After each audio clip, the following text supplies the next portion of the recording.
With your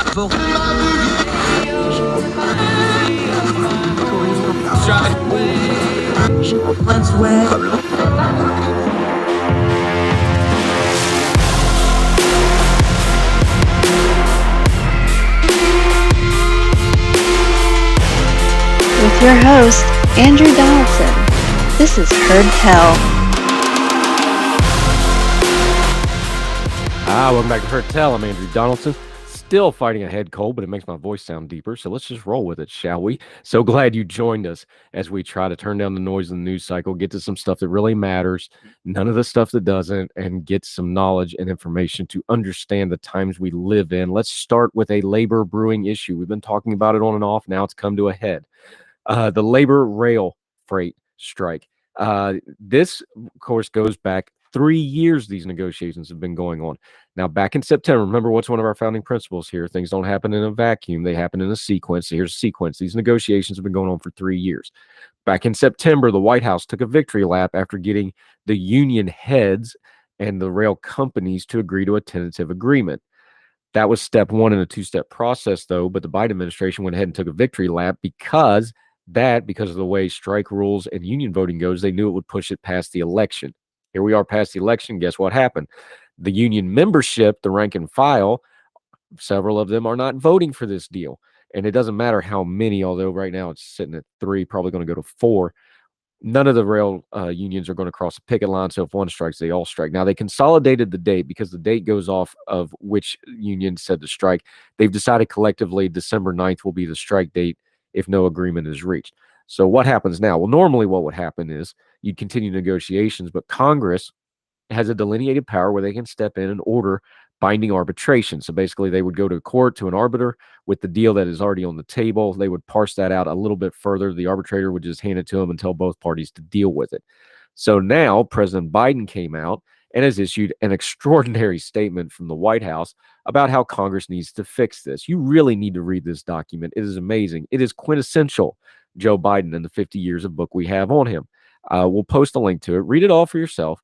But basically, it's almost like that old meme where you see D.L. Hughley shoot the guy in the chair and then turn to the camera and go, "Why did you make me do this?" Or "Why did so-and-so make me do this?"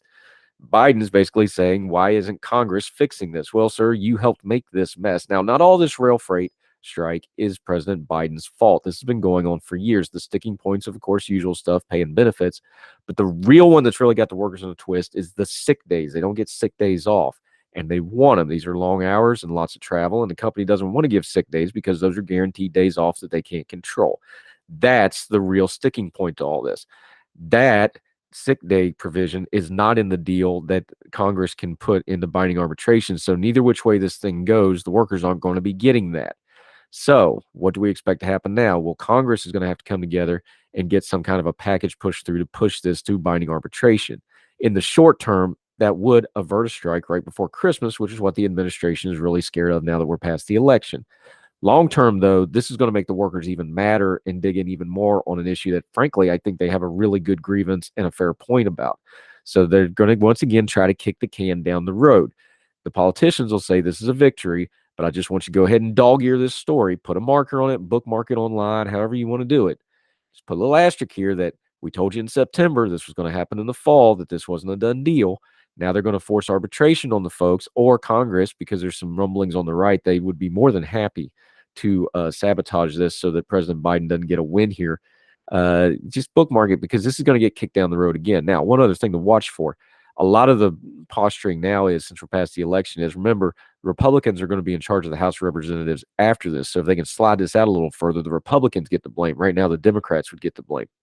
President Biden knows all this. He's an expert at this. He's been doing it for years. Why did you make me do this? That's the text of this statement, an extraordinary statement. One other thing I want to mention when you read it, he has this extraordinary line in there where he goes, "As a proud pro-labor president," I'm quoting from the White House release here, "I am reluctant to override the ratification procedures and views of those who voted against the agreement. But in this case, where the economic impact of a shutdown would hurt millions of other working people's families and registered voters," I'm sorry, it didn't say registered voters. I added that on. "I believe Congress must use its power to adopt a deal." That's a quote from the thing. We will link to it again, read the whole thing. But there's a very old joke in politics about our Team Blue friends that Democrats are only as progressive as the nearest moderate that will complain about it. Well, there's going to be a lot of people complaining if this gets pushed through because this is President Biden wanting a deal with the union heads and the rail companies for his own benefit and the benefit of the country. Granted, we don't want an economic shutdown, but he's also saying he's pro-union while screwing the workers even harder and making them even madder. This is going to make them distrust their own union heads. It's also going to make negotiations with the rail companies even more fraught. This is not going to be a solution. This is pulling the pin and handing the grenade to the next guy and hoping it doesn't blow off in your own hand when you transfer it. Kicking the can down the road is bad governance. This deal is going to be bad governance, although it's necessary in the moment, but it's only necessary because the mess got made in the first place. More Herd Tell right after this.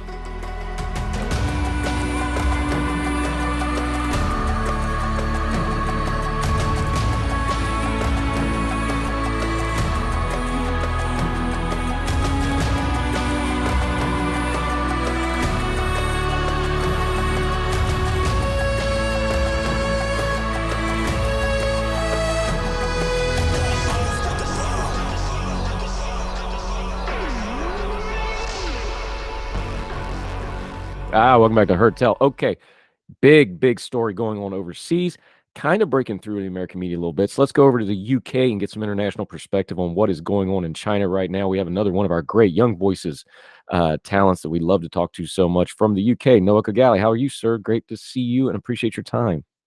Very well. How are you? I'm very, very well. Let's start with some background, though, because somebody's going to be like, well, why are you going to the UK for China?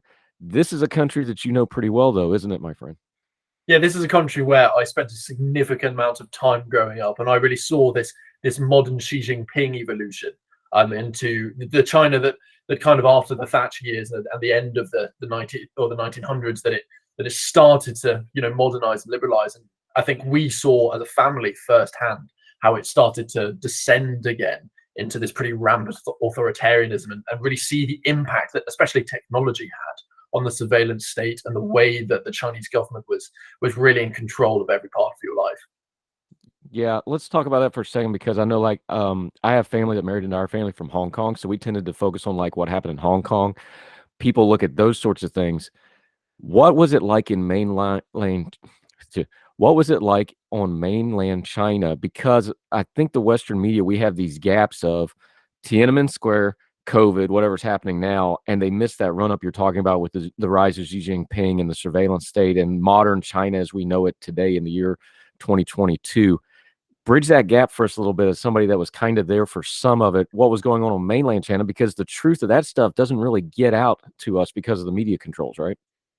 Yeah, no, absolutely. So what's really important to understand is that essentially the Western world decided that the way that it could influence China and it could create a China that could fully participate in Pax Americana, for example, was to essentially trade with it and develop with it. So that over time, the Chinese people grew so accustomed to those Western niceties that we have, that democracy and freedom and those tenets of the Western civilization essentially came with it. So loads of effort was put into essentially turning Shanghai as a really good example into this massively developing city. And you saw there's one side of the bund which in the turn of the century was essentially just paddy fields that is now covered in stunning skyscrapers, beautiful lights. And if you were just to take a snapshot, looks absolutely magnificent. But the cost of that was genuine lies. Is the Chinese government realized really quickly that it was a lot more efficient for them to develop a city with no regard for the people in it and make it look fantastic for the rest of the world if they just abandoned principles of human rights and freedom. So you had scaffolding going up skyscrapers essentially made of bamboo, which as an image is incredible, but when you really think about it, it's pretty deeply terrifying.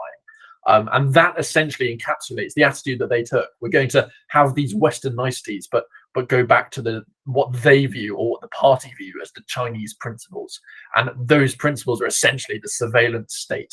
So everybody in China uses something called WeChat, and that is spread into other parts of the world. But it's essentially a warped form of WhatsApp, basically, that you can pay for things on.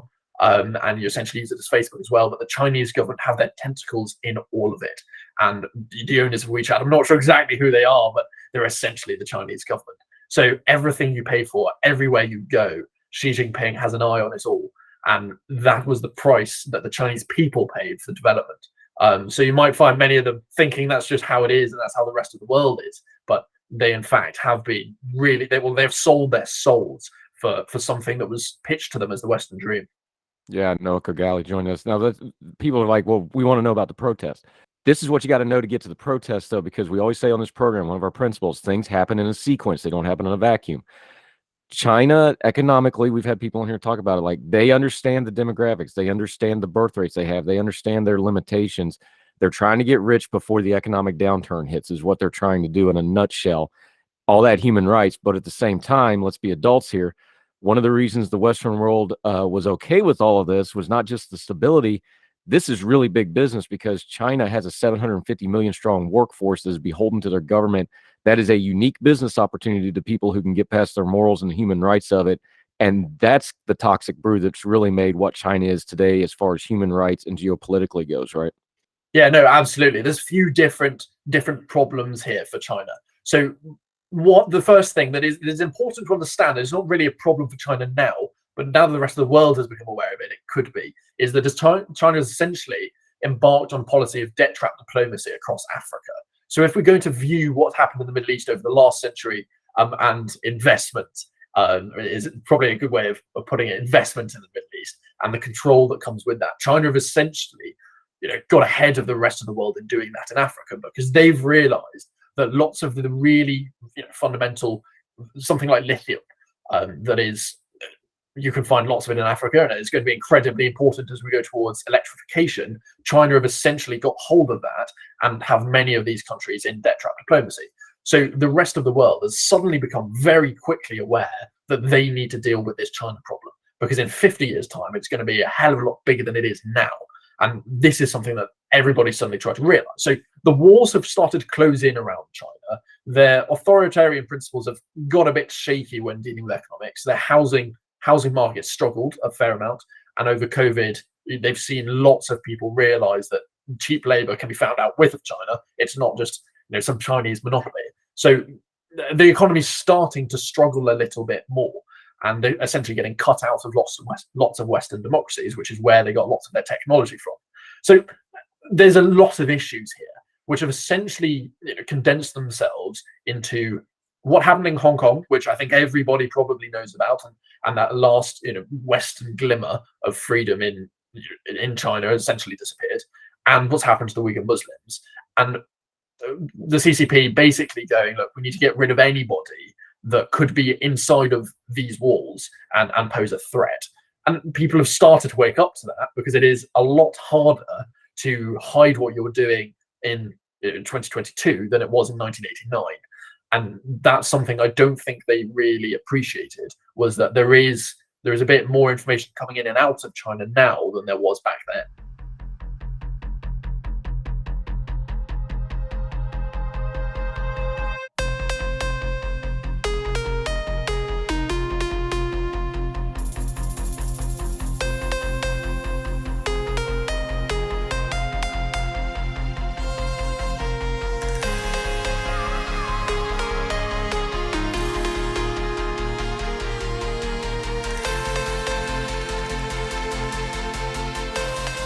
Yeah, Noah Khogali joining us. This is so important to understanding what we're going on. You just mentioned it. The policy of the ruling CCP in China, the Xi Jinping government, is the people in the government are one. The people in the government are China. There's no separation between those three things. You have lived there. You've been on the ground there. You have friends and family there. How they've tried to force that on the people. Officially, nobody's going to challenge that. How ingrained is that now in the Chinese people? Because we try to be very careful and say, okay, look, the Chinese government and Chinese people are two separate things. I don't know if you can give me a ratio or what, but just how ingrained is it and how much is it the people? Because I think that starts to get to where we're at with these protests, is where you start seeing some separation from the propaganda. This is an incredibly hard question to answer, because people would be so terrified about telling you that they weren't on the side of the CCP.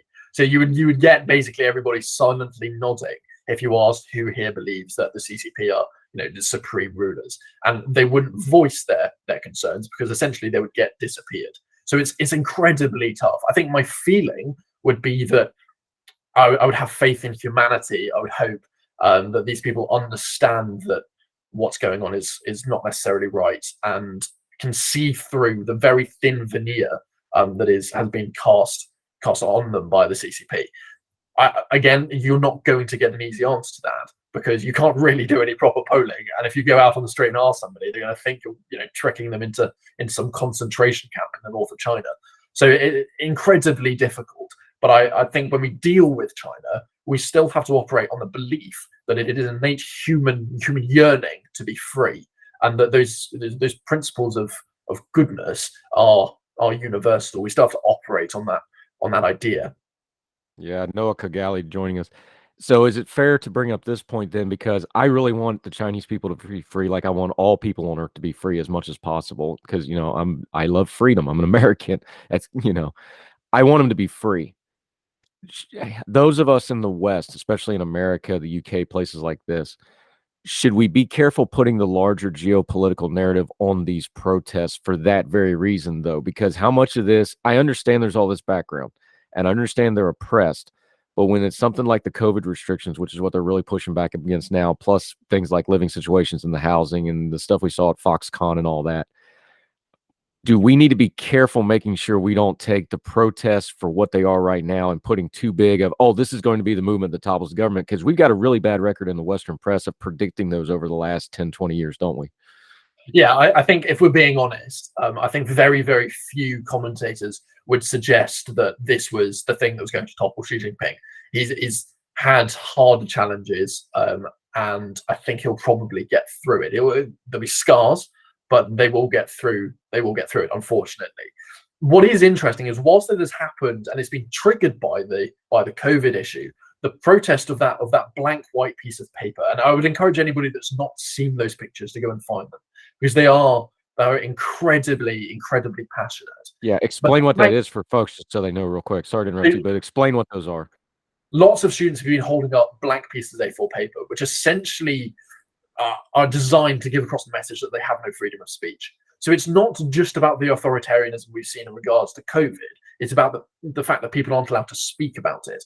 And that is the issue. That's something that I think that will be a longer term problem. So whilst COVID's the tip of the iceberg, or the thing that's the straw that's broken the camel's back here, this is going to be a longer term issue, because the people of China are starting to realize, I think, that they're not being given a voice to talk about things, even something like the COVID response. So something really interesting here that's been picked up, especially over the past week or so with the Football World Cup happening, is the coverage in China is different to the coverage in the rest of the world.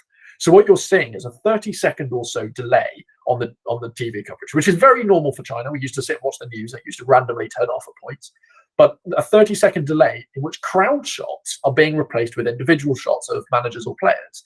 And the guess is that what that is designed to not show people in crowds not wearing masks, because that would spark a debate about, well, do we all need to wear masks, and is this all sensible? And that's something really interesting, which I think speaks to the larger issue here, is that the Chinese people are starting to realize that the zero COVID policy embarked on by the Chinese government is not something that's based in health data. It is purely something which is authoritarian and based in control. And that's the thing that they want to tackle. And that's the thing that students are starting to realize. So whilst this might not be the thing that breaks Xi Jinping's grip on China, it is a very, very important turning point where students, especially, and the young people, because they're the ones that are going to make the change, are starting to realize that their voice and their opinions are not allowed to be heard. Yeah, Noah Khogali joining us. You're talking about those students. To go back to Tiananmen again, because that's the image most people in the West get as far as Chinese descent goes, and maybe the umbrella protests in Hong Kong. Those are kind of the ones that stick in the front of your mind. This is very early days to this. People forget now because they just remember the guy standing in front of the tank. There was months of build up to Tiananmen before it got crushed and knocked down. There's also just logistics, because China is a massive cut. Like, if they wanted to send the army to put this down, it'd probably take them 2 weeks to get them in place. Talk about a little bit of the timeline here, because this is nowhere near as massive as what Tiananmen was, but this is also way earlier than when we got to those images in Tiananmen. What do you expect the crackdown to be, the version of it's come? And even the people that are very pro-China are like, it's going to take a while for them to get their response together, how they want to handle this. What do you foresee happening in the next couple of weeks as far as the government response to this? Because they're going to respond. Absolutely. So the general playbook that they will use is they won't go hard and fast straight away, because then you destroy the illusion that you're allowed to have a different opinion. If they walked in tomorrow and just obliterated the protests in some bloody and gruesome way, it would go down awfully, and that wouldn't work for them. So what I'd imagine they're going to do, and this is based on Tiananmen and Hong Kong, is they will wait for leaders essentially to pop up out of the students, and that's who they'll go for. And they'll show that if you stick your head above the parapet, then we'll come for you, and hope that that encourages everybody else to keep their head down. And that's the way they generally do things, is they try and avoid going for everybody all at once. They'll try and find individuals and ostracize them.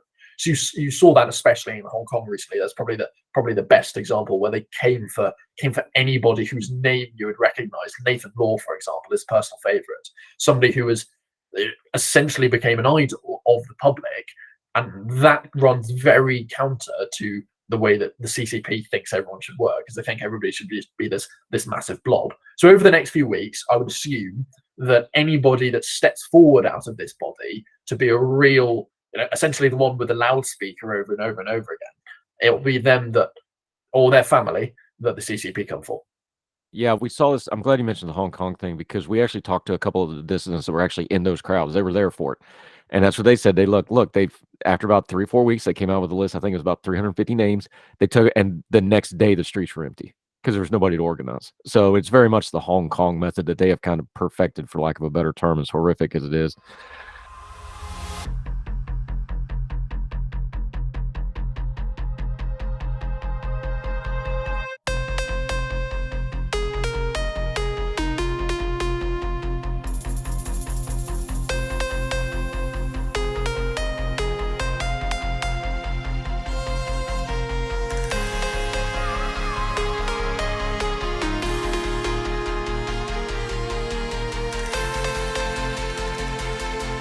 Noah Khogali joining us. What does the West do here? Because obviously we're too economically entangled to completely put any kind of economic pressure on China.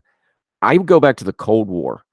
It's undeniable that mass media in the form of radio and television had a cultural impact on the Soviet Union as it started to fall. It's inarguable that happened.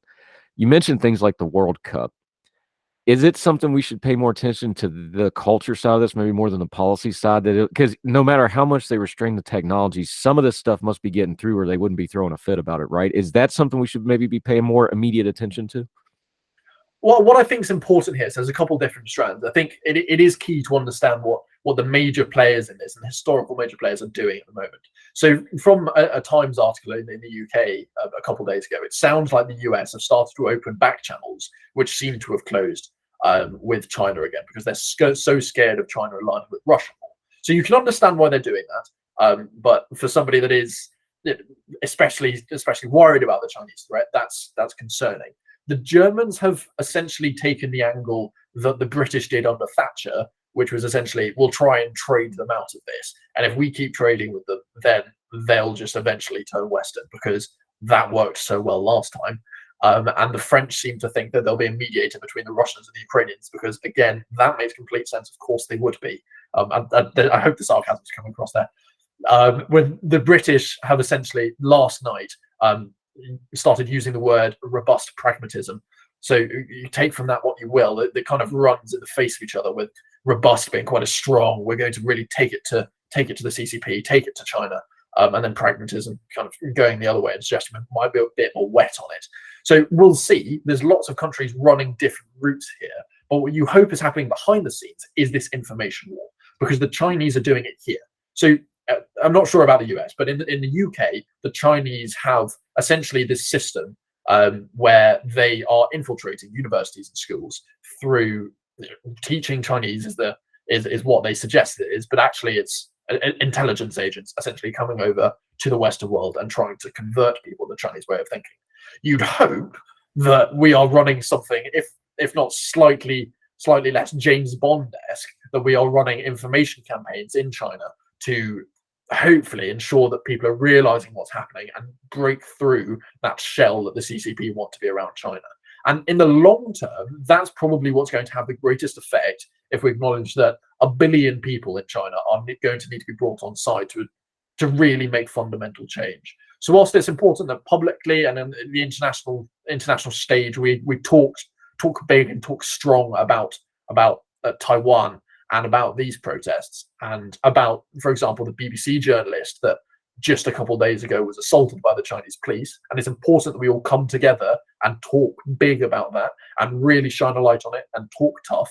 We don't pander to them. We also need to acknowledge how important the stuff behind the scenes is, and the more gritty side of international politics, where we are fighting a secret war, where there's no guns, but the bullets are information, and really hope that affects long-term change, and that in the long term, the Chinese people can overthrow the CCP. Because if we're going to affect something permanent, it's going to need the people's consent. Yeah, Noah Khogali joining us from over in the UK. There's a very visible side of that information war that they're fighting, though. They are actively and systematically targeting dissidents and activists in Western countries. We saw the bomb threat call-in nonsense in London. We've seen them actually go outside the consulates and physically get into altercations with people. We know about the things like the Confucius Institutes in the States where they're infiltrating academia. We know that they're trying to, get their... They got themselves a port in Sri Lanka. They got an airport in Africa now. They're using all these other things. They're going to keep trying those methods, and they're visible right in front of us. How should we that have platforms in our social media, how should we be talking about that side of it? Because that's where we can talk about it, and the dissidents maybe can't, or the people in China can't. That's stuff we can see on our news feeds as long as we pay attention and find it. How important is it for people that have a voice to talk about those items and keep them going, because they do fall through the cracks of the major news cycle? Yeah, it's incredibly important to keep talking about these things as much as possible, because it's very easy to get caught up in our own small, be it local or national politics, which are incredibly important. But then that's how these massive beasts of issues sneak up over 50 years and then are there and we can't deal with them. So it's incredibly important that we stay aware. But that should also, hopefully, in my opinion at least, lead to a public acceptance that some things might be slightly more expensive for us as nations, as the UK, as the US, but we need to do them anyway. So locking somebody like Huawei out of our 5G networks in the UK is probably, that's probably a more expensive option, or locking them out of nuclear development. Those are important things, and we need to be aware as a country that they're going to be more expensive if we do that, but that we need to. And people aren't going to believe that we need to if they don't know what's going on. So just for ourselves, as much as the people that are being subjugated on the other side of the world, it's incredibly important to stay aware and informed on. Yeah, Noah Khogali, you just mentioned it. So let's take one of the elephants out of the room here. The CCP thinks very long. They don't have 5-year plans like the Russians used to do. They got 50-year plans. They plan ahead. They have their dictatorship in place. Xi Jinping just consolidated his power probably for life for all practical purposes here a couple of months ago. You in the UK, you're on your 3rd PM just this year. We change presidents every 4 to 8 years, and we change Congress every 2 years.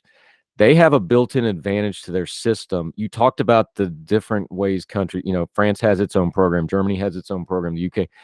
There's a real problem with coherency in Western democracies and democratic republics that are trying to counter them, just built into the cake, isn't there?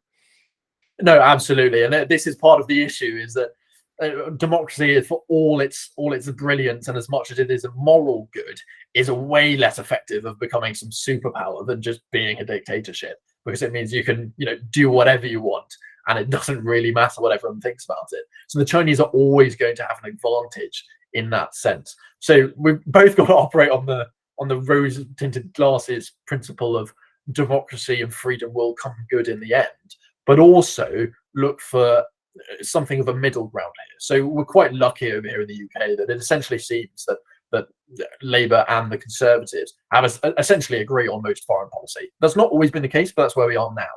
And that's something that we need to try and make sure that the entire Western world does come together on, whether that's through something like the UN or whether that's through something like NATO. We do need to bring people in the same direction on the same principles. And if they won't come, we need to convince them, because this, in the next 100 years, will be one of the most important developments that the world has ever seen. And there is a risk that because we are so obsessed, especially now, with these hot topics and these big arguments and these visceral politics, that will lose sight of what is really important in the long term. People really love hot takes and they go down really well on Twitter. But this is not a time for hot takes. This is a time for sensible politics where we go, look, there's a massive, scary problem coming over the horizon. Let's all deal with it together. This isn't a left or right issue. This is a future of humanity issue. And I don't say that lightly. Yeah, Noah Khogali, you just brought up a great point that we need to discuss, though, is the way you get that, though, is you have to have leadership. Who does China see as the Western leadership? Because of Hong Kong and other things, the UK for, better part of 100 some years was kind of seen as the gateway there because they had that relationship. Obviously, the US since World War II has obviously dominated the Pacific in multiple ways. But who does China see as the leader of the West that they most have to deal with? Economically, it's probably America, but who are they seeing it from their point of view? So this is something that's quite interesting in the Chinese psyche. Whilst we in the West will look at individual countries and go, Russia and China, they're the two big threats. The Chinese psyche and the psyche they've developed over the past 100 years, that they are the sleeping giant and they are better than everyone else, essentially means they don't think there is any leadership anywhere else. And this was the same mistake as the Russians made when they invaded Ukraine and thought that nobody was going to step up to the mark because the West is weak. China also thinks that. So this is, the soft underbelly of these dictatorships is they don't actually appreciate the fact that serious resolve can come out of democracies. And that's something that's going to be quite interesting to see play out. So whilst they'll understand that the US is incredibly important economically, in their mind, everybody else is entirely dependent on them. And their relations with Australia, for example, have kind of compounded that. But it will be interesting when the entire Western world, which has proved it can come together, does come together, what they'll be able to do. Because, again, they've been telling their own people for 50 years that the entire Western world is weak and limp and flaccid and it won't do anything. So when they do, it'll be very, very interesting to see how they react. Yeah, Noah Khogali, like you just said, though, actions, not words. They tell their own people, they present the front, expanded military. We had that great picture about 3-4 weeks ago with Xi Jinping and his higher staff all in fatigues, which was really an odd kind of picture. This sort of projection of power, but their actions tell us what they're scared of. They are scared to death of social media. They are absolutely terrified of media infiltration in the culture. We already talked about it a little bit. Take it from that angle, though, is because they tell us what they're worried about with what they do. The modern technology scares the hell out of them, doesn't it? Absolutely. And this is another thing that's a really odd two-sided coin here, is it's the technology which has allowed them to control their own people with such effectiveness. It is also the same thing that they are utterly terrified of. It is odd to me that when I'm talking to people in day-to-day life about what as a family our experience of China was, that they are still confused by the fact we couldn't get on Google. As something as basic as that, the only one we could use was Bing. And I don't know your personal opinions on Bing, but it was awful. And essentially, I just don't use that principle now because the only reason it was available was because it bowed to the Chinese government. So we couldn't get on Bing, we couldn't watch the news, and you couldn't do any of these things because they were so scared of information. And that's the really, really interesting bit, is it's the information that they've used to establish their place in the world that they are so terrified of.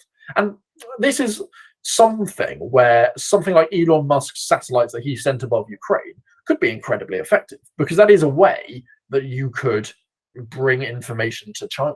And I'd imagine they would probably go and shoot it down. I'm not sure how you bring a satellite down, but you'd imagine that it would be an incredibly effective way of that information war happening, because that's where this is going to be fought. This is 1 billion people who are essentially not aware of what the other 8 billion people on this, or the other 7 billion people on this planet think and what they're doing.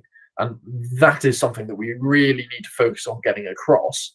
And we've got to find a way of doing that effectively.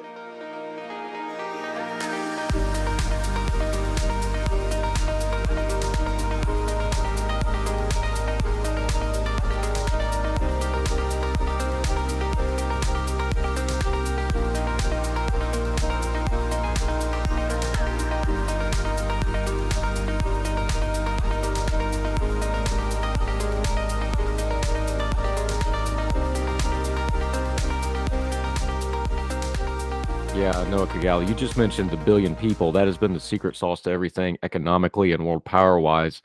Look, they got the numbers, and numbers mean something. sometime in the spring. Some people think it's already happened. Depends on who you trust. Somewhere in here, India is going to surpass them in population with a much smaller economy. Just simple economic. They got a lot more room to growth, and they got more people to do it with. There's other demographic challenges coming from China. They're acutely aware of this. Yes, that they're in a closing window that they've got to try to get some stuff done. How does that calculus change what they're doing right now and show what they're doing right now? Yeah, absolutely. This is in the same way as Putin has wanted to put a full stop at the end of his chapter in history. Today's China might see that chapter closing quite quickly and not want to end it with a comma where the next word is India. And India will always have advantages over China because it's part of the Commonwealth. It's had a long, long history of cooperation, even though at the moment, it's not viewed as a trusted partner, but it is a partner which is a lot closer to the Western world than China is. And it may be that hubris to want to put a full stop at the end of your name in history that is driving lots of this, and that breeds rashness, that breeds bad decisions, and that'll be something that I think when we look back on this and look back on this period in history, especially, will be a massive lens to see lots of the actions of these dictators and why they're doing certain things. That will be really, really interesting to see in 50 or 100 years when hopefully we're all still here and nothing nuclear and grisly has happened. Yeah, you mentioned the nuclear, so I've got to ask you.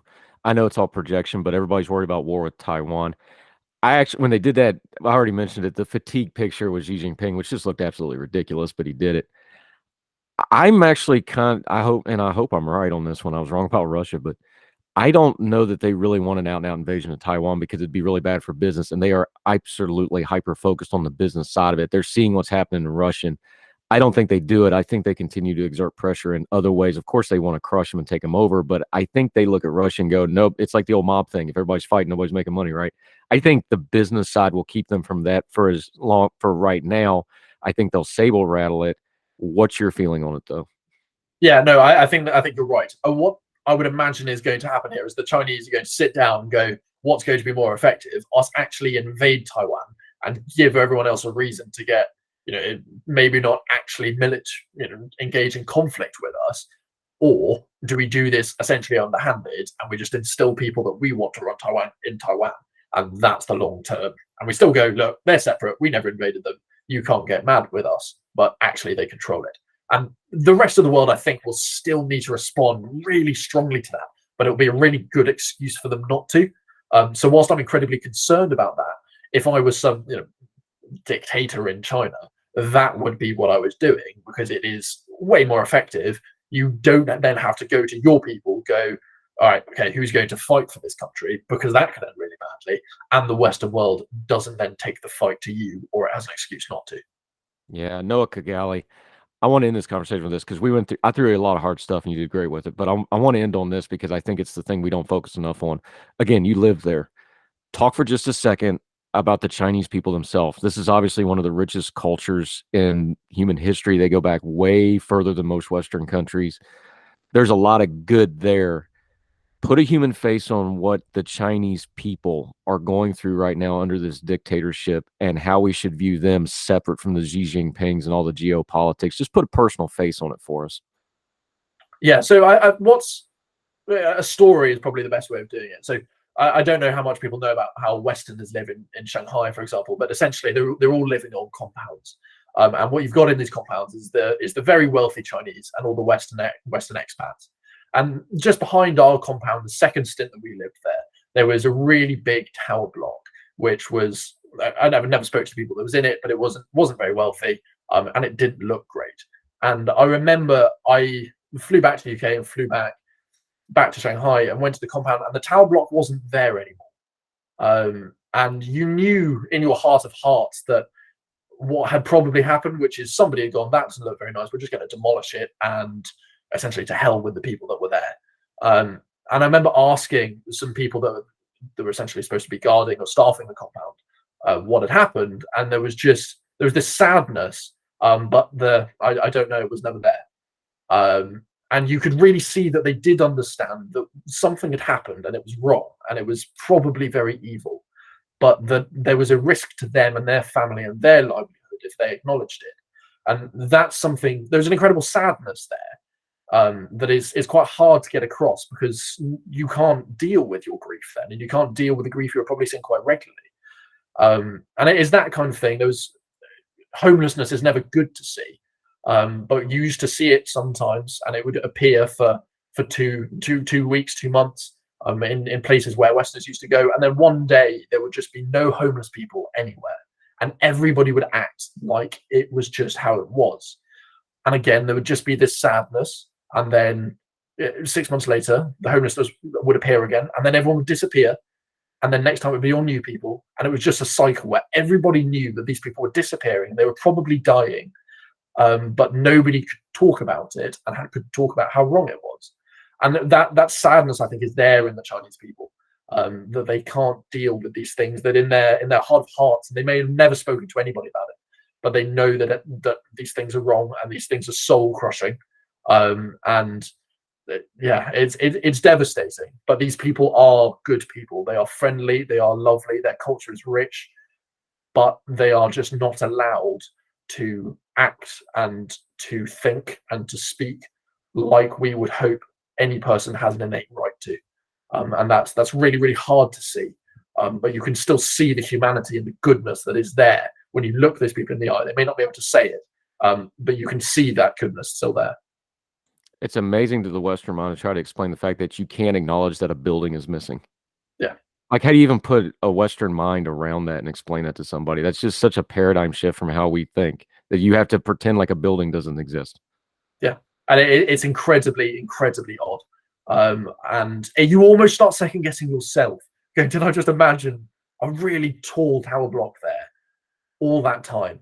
And there was just, and you don't know whether to live there all the time. You essentially have to enter this state of psychosis where you are tricking yourself into believing that it was never there in the first place. Obviously, why would the government lie to you? And that's weird to see. And it's not something that I think you can ever really understand unless you spend an extended amount of time there. But then when you do, and I remember when we left, lots of the things that we thought were normal, or tricked ourselves into thinking were normal. So accepting that your house was bugged, for example, and then you leave and you realize it's weird, but you can leave. And it's the people that can't leave that it's truly devastating for. And those are the people that I will always feel the worst for, because we can fight it and we can take the fight to it. But if they take the fight to it, it's their family that will suffer, and they will probably never see them again. And that's the bit that is genuinely crushing. Yeah, Noah Khogali, is that the single biggest is that the single biggest obstacle to Western policy in China, is we don't understand that psychosis and that mindset? I think so. I think as populations, we have become, which is odd with communication becoming so easy, we've become so insular. And these things that are happening in our own country are huge to us. So whether it's housing or whether it's energy and what is the cost of living, these things are incredibly important. But when it's something as basic as being able to think, we lose perspective because it's the other side of the world. And you'll get lots of people now in politics talking about, whether it's something like America First or focusing on Britain, but there is people on the other side of the world that aren't allowed to think. And we sometimes, and it's always hard because we're always going to vote with our own interests. But until you see that, it's really, really hard to appreciate how odd and how weird some of the rest of the world is. Yeah, Noah Khogali, this was outstanding stuff, my friend. We'll definitely be talking about it more because this problem isn't going away. Let folks know where they can follow you, your writing, your other things you've been doing. You've been doing a lot of media hits too. We're going to link to all this. Let folks know where they can follow and keep up with you until they see you again back on Heard Tell, my friend. Yeah, Twitter's probably the best place, at Noah Khogali.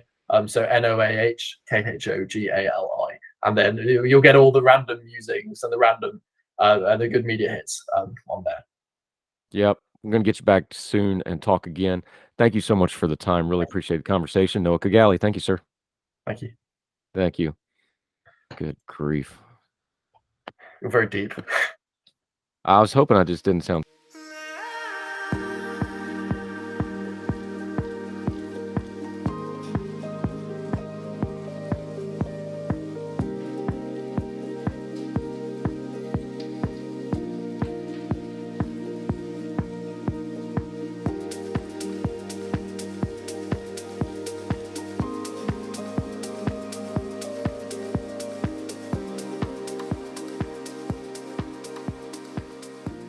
Welcome back to Heard Tell. Let's end on a good note. I love this story, and it's a new chapter in a story from a couple of years ago. Your mom might remember Chris Nikic. He is the individual with Down syndrome who was the first to compete in an Ironman triathlon. Well, he has one-upped himself.